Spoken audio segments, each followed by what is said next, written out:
There is more to tell you tonight about the house on Pryor Street. As A News first showed you last night, Victoria police say it is a drug house on that street, that it's a nuisance property, that they want it seized and sold. And the neighbors can't wait for the problem to go away. They are afraid of what goes on at that house and what spills out onto their street. A News reporter Stephen Andrew joins us now with more. Stephen. Hudson, neighbors say that they've experienced break-ins, people coming and going at all hours, needles and condoms littering their front lawns, even threats of violence. But now the police say they found weapons in the home. The neighbors want an end to the problem, and they want it soon. This neighborhood is like many others in Victoria. A street lined with character houses, many of them starter homes for those looking to begin a family. But many people living on Pryor Street say they live in fear. Some are afraid to walk alone in the neighborhood. Others say it is like living in prison. Our neighbor found a knife in his gutter one morning. We've had stuff found on our property, drug paraphernalia and used condoms and things like that. So it's been scary. It's been violent at times. Victoria police say the complaints center around activities at 2547 Pryor Street. Officers have attended the home 180 times in the past 7 years.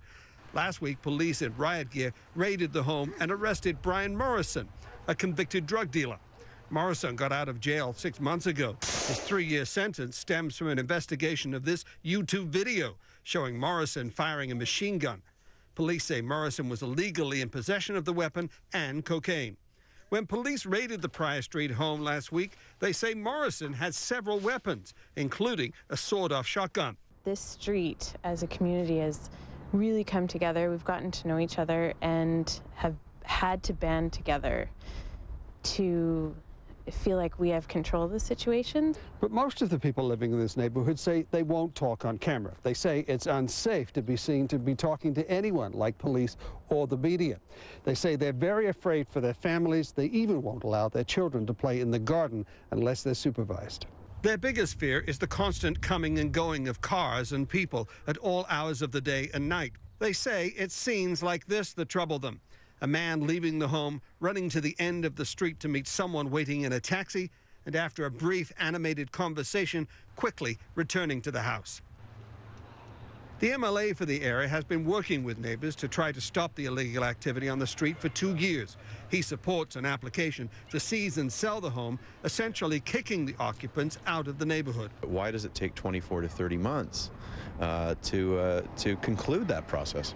Vic PD says taking a home away from its owner is a sensitive legal issue. So we have to respect the process and how long it will take. But this neighborhood isn't alone. There are other houses in other neighborhoods and other communities that have similar problems. And all we can do is do the best we can with the resources we have, bring in other agencies to try and alleviate some of the concerns that the neighborhood will have. For the neighbors on Pryor Street, that day cannot come soon enough. Until then, they expect they will have to live with more raids on the home and more calls to 911. Now, the City of Victoria says it's tried to clean up the house. They've sent in inspectors, police and health officials to go through the property, and they've issued work orders, Hudson.